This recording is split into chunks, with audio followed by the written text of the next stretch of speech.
and he was keeping right beside me, right the pace, and I was scared, but I was trying to stay calm. A woman in North Delta was just trying to run some errands when she says she was accosted with unwelcomed sexual comments from a stranger Thursday night after getting off of a bus. Other women completely understand the feeling you get as well as the feeling they give off when they're projecting that kind of disgusting sexual harassment onto you. It happened around 7 p.m. near 80th and 112th Streets.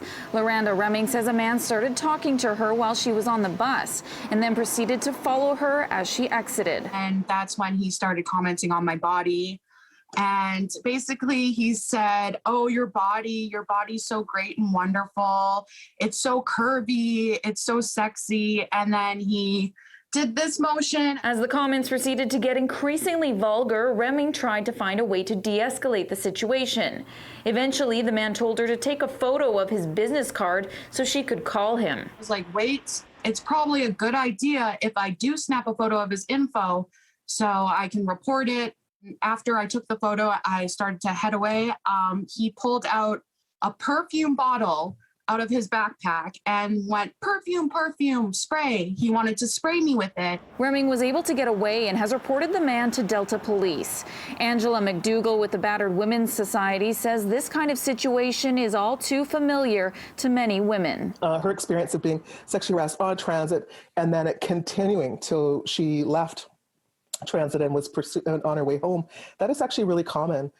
We see that those transitions between being on transit and leaving transit can be some very vulnerable places for many women. A story that has recently caught worldwide attention is that the body of a 33-year-old woman from England who was last seen walking alone has now been found.